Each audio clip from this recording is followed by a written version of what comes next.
Hello guys, मेरा नाम है जतिन अग्रवाल। आप जुड़ चुके हैं the bull of the last street channel के साथ और ये है video number 3 the mutual fund review show में। और आपका जो सबसे रिक्वेस्टेड फंड है वो आ चुका है, Parag Parikh long term equity fund. सबसे पहले हम जो हमेशा करते हैं इसको डायरेक्ट प्लान पे शिफ्ट करेंगे, क्योंकि एक एडवाइज़र का काम होता है आपको डायरेक्ट प्लान्स रेकमेंड करना। इसके नीचे हम चलते हैं। ये फंड लोगों का इतना पॉपुलर है, इतना फेमस हो रहा है लोगों के बीच में, सबको इतना पसंद है और हम देखेंगे कि क्यों पसंद है। तो सबसे पहले जो एक चीज़ इसके अंदर अलग है, exit load 1% for redemption between 366 to 730 days. अगर आप 730 डेज के ऊपर कोई रिडेम्पशन लेते हैं फिर एग्जिट लोड नहीं लगता। नॉर्मली आप फंड्स के अंदर देखोगे 1 साल के बाद ही एग्जिट लोड नहीं लगता, बट इसके अंदर लॉन्ग टर्म इक्विटी फंड है, लंबे समय के लिए आप निवेश करोगे तो ही ये लोग खुश रहते हैं आपसे, और उसी हिसाब से इन्होंने अपना एग्जिट लोड भी प्लान किया हुआ है। नेक्स्ट हम देख लेते हैं इस फंड की परफॉर्मेंस। तो इसका जो बेंचमार्क है इन्होंने जो रखा हुआ है that is S&P BSE 500 TRI total return index. और वो इसलिए क्योंकि एक मल्टी कैप फंड है, लॉन्ग टर्म इक्विटी फंड जो आपका है। मल्टी कैप फंड क्या होते हैं गाइस? मल्टी कैप फंड वो होते हैं जो अक्रॉस मार्केट कैप इन्वेस्ट करते हैं। बट पराग पारेख का long term equity fund special है। वो क्यों? क्योंकि अक्रॉस जोग्राफीज इन्वेस्ट करता है। ये ऐसा नहीं है कि खाली इंडिया में इन्वेस्ट करेगा, ये आपका यूएस में भी करेगा, जापान में भी करेगा, स्विट्जरलैंड में भी करेगा, इसको जहाँ समझ आएगा वहाँ इन्वेस्ट करेगा। तो ये PPFAS म्यूचुअल फंड के द्वारा आया हुआ है फंड इंडिया में। ये एक छोटा फंड हाउस है, एडवर्टीजमेंट वगैरह कम करते हैं, बहुत ही ये लोग वैल्यू ड्रिवन है। मिस्टर पराग पारेख ने ये स्टार्ट किया था PMS वगैरह से, एंड आप उनकी स्टोरी पढ़ेंगे, काफ़ी इंस्पायरिंग है। तो हम किसी मेरे ख्याल से आगे आने वाली वीडियो में फंड मैनेजर्स की जब बात करेंगे तो हम मिस्टर पराग पारेख की भी बात करेंगे, वो किस तरीके से मैनेज करते थे और कितना इन्वेस्टर्स के बारे में सोचते थे। एंड उन टाइप के लोग अगर और होंगे तो इन्वेस्टिंग कम्युनिटी का ही नाम और बढ़ता है एंड लोगों का ट्रस्ट बहुत बढ़ता है। तो हम अब डिस्कस कर लेते हैं फंड का एक्सपेंस रेशियो। तो अब डायरेक्ट फंड है फिर भी 1.15% एक्सपेंस रेशियो है। तो ये सब इसलिए है क्योंकि एक तो फंड हाउस छोटा है, आपका फंड छोटा है, फंड हाउस भी छोटा है। तो होता क्या है कि आपको खर्चे तो चलाने ही हैं। तो आप 2,500 करोड़ के उसमें 1.15% ले रहे हैं तो ठीक है, मतलब आप चला सकते हैं चीज़ें। अगर यही चीज़ लेकिन अभी लेट से कि 50,000 करोड़ होती है, 25,000 करोड़ होती, तो डेफिनेटली यहाँ पे एक्सपेंस रेशियोज भी कम होते। एक्सपेंस रेशियो इनके हाई इसलिए भी हैं थोड़े ज़्यादा क्योंकि अभी अक्रॉस जोग्राफीज वगैरह इन्वेस्ट करते हैं and one of a kind type का इनका फंड है।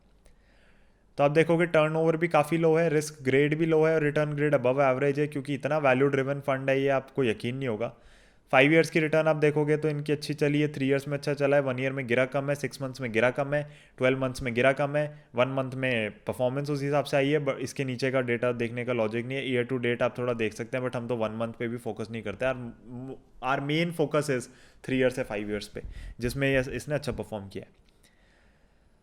अगेन आप देख सकते हो वर्स्ट पीरियड जो भी आपका गया था जब निफ्टी 7,500 के अराउंड आ गया था वही है, और बेस्ट पीरियड इसका देख सकते हो आप जिसमें इसने 54% के अराउंड रिटर्न दी। तो होता क्या है कि पराग पारेख का जो इक्विटी फंड है ना, ये आप देखोगे कुछ एक्स्ट्रा ऑर्डनरी आउट परफॉर्मेंस नहीं देता, बट ये एक्स्ट्रा ऑर्डनरी अंडर परफॉर्मेंस नहीं देता, और 14-15% से आपका पैसा बढ़ाता रहता है कैगर से। इसके अंदर हम देख लेते हैं बीटा अगेन 0.72 है। तो मैंने आप लोगों से पूछा था अपनी पहली म्यूचुअल फंड रिव्यू शो में कि अगर आप लोगों को ज़रूरत है कि मैं इसको इन डेप्थ जाऊँ, तो अगेन लोगों ने स्किप कर दिया था, तो फिर मैं इसलिए बीटा ही कवर कर रहा हूँ इस समय। तो बीटा 0.72 का मतलब कि अगर 1 रुपये से बढ़ेगा तो ये 0.72 रुपीज़ से बढ़ेगा, यानी कि 72 पैसे से बढ़ेगा। सेम होता है अगर ये गिरेगा, तो कम गिरता है कम बढ़ता है इंडेक्स के हिसाब से। इसका मतलब ये नहीं है कि बढ़ता नहीं है घटता नहीं है। अगेन इन्होंने क्या रखा हुआ है एसेट्स में हम देखेंगे तो मोस्टली सारा डिप्लॉयड एक्विटीज़ में थोड़ा सा इन्होंने कैश होल्ड कर रखा है। Number of stocks is 20 which is very good. तो हमने लास्ट टाइम एक्सेस का मिड कैप फंड रिव्यू किया था, उसके अंदर 50+ स्टॉक्स थे। So that is something that I do not like, and that is something which may be shows कि हाँ इन्वेस्टमेंट मैनेजर इतना श्योर नहीं है कि उसको कौन से स्टॉक्स उठाने। Top 10 stocks are 52% almost, which is a very good thing. ये large cap giant cap basically जो इन्होंने कैटेगरीज बना रखी हैं उस पर ज़्यादा फोकस्ड है। Financial sector, technology, automobile, FMCG, consumer durable, health care services. तो आप देखोगे यहाँ पे बार्स भी बहुत सारे नहीं है, बहुत फंड्स में होते हैं, वो इसलिए क्योंकि शेयर्स ही नहीं है इसके पास ज़्यादा। Top holding alphabet, Amazon, again Google और अमेजोन आपकी टॉप होल्डिंग है। HDFC बैंक आ गया, फेसबुक आ गया, देन आपके पास बजाज होल्डिंग आ गया। बजाज होल्डिंग के अंडर क्या कंपनीज आती हैं आपकी? आपके पास आती है बजाज ऑटो और आपके पास आती है बजाज फिनसर्व। बजाज फिनसर्व के अंदर आता है सबका चाहिए बजाज फाइनेंस, जो कि अभी चाहिए नहीं रहा, क्योंकि स्टॉक प्राइस जो है वो परसेप्शन बदल देता है लोगों का स्टॉक के प्रति। तो बहुत ही मुझे फ़नी लगती है बात कि आप स्टॉक प्राइस के हिसाब से अपना परसेप्शन चेंज करते रहें, बट ठीक है। एम्फोसिस हो गई, अगेन एक टेक्नोलॉजी कंपनी है। Hero motor Corp. Hero motor Corp is the dominant player in two wheeler segment in India. आपको यकीन नहीं होगा, इसके पास अभी भी 35-36% मार्केट शेयर है टू व्हीलर सेगमेंट में। जब हीरो और होंडा एक साथ थे तो इनके पास 50% से ऊपर का मार्केट शेयर था। ITC is the new एंट्रेंट। ITC में सबको वैल्यू बहुत दिख रही है इस समय, मुझे थोड़ा वैल्यू ट्रैप ज़्यादा दिख रहा है, तो हम लोग बाय नहीं कर रहे हैं। आईटीसी में वैसे कोई कमी नहीं है, डिविडेंड बहुत अच्छा देती है, बट हमारी इन्वेस्टिंग स्टाइल को सूट नहीं करता। ICICI bank again private sector bank, बहुत ही शानदार बैंक है, बहुत बड़ा बैंक है, बहुत ही गजब की सब्सिडरीज है इनकी, आईसीआईसीआई लोम्बार्ड वगैरह। परसिस्टेंट सिस्टम्स अगेन टेक्नोलॉजी की company. Axis Bank is similar to ICICI Bank I would say. Suzuki Japan, तो इन्होंने एडीआर बाय कर रखा है उसका। एंड जो आपकी सुजुकी जो जापान में लिस्टेड है, नॉट मारुति सुजुकी इंडिया की। नेस्ले भी जो इनकी मेन स्विट्जरलैंड की कंपनी है वो बाय कर रखी है, और इसका रैशनल ये यही देते हैं कि नेस्ले इंडिया बहुत महंगा है, right. Nestle India I think 85 के प्राइस टू अर्निंग्स मल्टीपल पे ट्रेड हो रहा है इस समय, ऑलमोस्ट 18,000 17,000 ऐसे चल रहा है। ये कहते हैं कि जो नेस्ले हमारी मेन कंपनी है जिसके अंडर सारी कंपनीज आती हैं, तो हमें सबकी अर्निंग्स मिल जाएगी और ये सस्ती वैल्यूएशन पे ट्रेड होता है। बालकृष्णा इंडस्ट्रीज यूरोप फोकस्ड काफ़ी है, कंपनी टायर बनाती है। जाइडस वेलनेस सबको पता है, अगर आपके घर में कोई भी बड़ी उम्र का जना है तो फिर आपने शुगर फ्री देखा है। शुगर फ्री का सारा मार्केट जाइडस वेलनेस का है। जाइडस कैडिला ग्रुप की कंपनी है।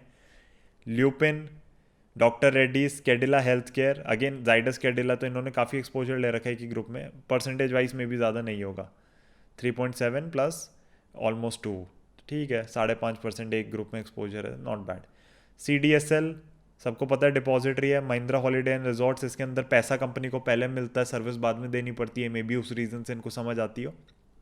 इन दिनों ट्रैवल टूरिज्म वगैरह कम होने वाला है, तो फिर हम अवॉइड ही कर रहे हैं चीज़ें। ईकरा, इप्का, ओरेकल फाइनेंशियल सर्विसेज, तो ओरेकल का जो सॉफ्टवेयर वगैरह है वो वाली जो कंपनी है इंडिया में लिस्टेड है, जो ओरेकल की सब्सिडरी है इंडियन, और वो इन्होंने बाय कर रखी है। MCX is a latest एंट्रेंट। MCX आपको पता ही है कि जो कमोडिटीज़ का बाजार है सारा वो MCX के थ्रू जाता है। And there Sun Pharma in some quantity. Mister Rajeev Thakkar हैं इसके फंड मैनेजर। एंड ये जो फंड मैनेजर हैं और ये जो पूरा फंड हाउस है काफ़ी वैल्यू ड्रिवन है। तो अगेन मैं बार बार क्यों कह रहा हूँ, क्योंकि ये लोग फालतू चीज़ों को चेस करते हुए आपको कभी भी नहीं दिखेंगे। इनका यूट्यूब चैनल भी आप सर्च कर सकते हो, उसमें 1-1 घंटे की बहुत ही शानदार वीडियोस देते हैं ये लोग। काफ़ी इंडस्ट्रीज़ को डिस्कस करते हैं, काफ़ी स्टॉक्स को डिस्कस करते हैं। इनफैक्ट इनकी कुछ कुछ वीडियोस तो इतनी शानदार होती हैं कि उससे आपको इंडस्ट्री का इतना इन डेप्थ एनालिसिस हो जाता है कि आपको फिर पता होता है कि आपको स्टार्ट किधर से करना है। मे बी अगर आपको फंड पसंद आता है और आपका इन्वेस्टमेंट एडवाइज़र आपको कहता है कि जी हाँ, ये फंड में अगर आप पैसा लगाओगे तो आपके गोल्स पूरे हो सकते हैं, तो फिर आप ज़रूर इसमें इन्वेस्ट करिए। आपको ये ध्यान रखना बहुत ज़रूरी है कि इन्वेस्टमेंट एडवाइज़र आपको सही सलाह देगा। यहाँ पे आपको पता होना चाहिए कि बहुत चीज़ें अच्छी होती हैं इस दुनिया में, बट सारी चीज़ें सबके लिए ठीक नहीं होती। अगर ऐसा होता तो फिर सबके पास एक ही म्यूचुअल फंड हाउस होता और सबके पास एक ही म्यूचुअल फंड की स्कीम चल रही होती, बट ऐसा नहीं है। तो आपको देखना बहुत ज़रूरी है कि क्या ये आपके लिए ठीक है फंड या नहीं है। इन्वेस्टमेंट एडवाइज़र आपको बताएगा। आपको मनी क्राफ्ट की हेल्प लेनी है, मनी क्राफ्ट से कॉन्टैक्ट करिए। गाइस, एक और बहुत ही इंटरेस्टिंग चीज़ जो पराग पारेख के म्यूचुअल फंड के बारे में है, जो मुझे नहीं पसंद आती पर्सनली, वो ये है कि ये लोग अपना डॉलर का जो एक्सपोजर है उसको हेज करके चलते हैं। तो बेसिकली अगर डॉलर लेट से अप्रिशिएट होता है, रुपी डिप्रिशिएट होता है, उसका इनको फ़ायदा नहीं होता। तो ये करते इसलिए हैं कि अगर कोई वाइल्ड मूवमेंट या वाइल्ड स्विंग आ जाए तो उनसे बच सके। बट अगर आप एक लॉन्ग टर्म इक्विटी फंड चला रहे हैं और हमें दिख ही रहा है कि हाँ डॉलर ने अप्रिशिएट करना है, रुपी ने डिप्रिशिएट करना है, तो फिर हमें वही लगता है कि आपको फिर हेज करने की ज़रूरत नहीं। तो ऑब्वियसली उनकी अपनी खुद की पॉलिसी और काफ़ी सेफ लेके चलते हैं वो, ये फालतू की चीज़ों में नहीं पड़ते। जो मतलब हमें लगता है कि इसमें एक्स्ट्रा पैसा बन सकता है, हो सकता है 2-3% एक्स्ट्रा रिटर्न आ जाए। पराग पारेख उसके अंदर दिमाग इतना नहीं लगाते, उनको यही रहता है कि सेफ्टी फर्स्ट। तो बेसिकली देखा जाए तो कोई सेफ या कंजर्वेटिव इन्वेस्टर है उसके लिए बहुत ही अच्छा फंड है।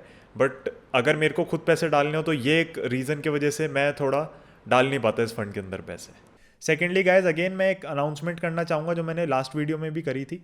अगर किसी को भी इंटरेस्ट है एक पर्सनलाइज्ड एक्विटी कोर्स करने का, जिसके अंदर मैं फंडामेंटल एनालिसिस, टेक्निकल एनालिसिस सब कुछ सिखाऊंगा, तो वो आप मेरे को बता सकते हैं, वो जूम के थ्रू या वीडियो कॉन्फ्रेंसिंग के थ्रू या स्काइप के थ्रू, किसी भी ऐप के थ्रू हम कर लेंगे।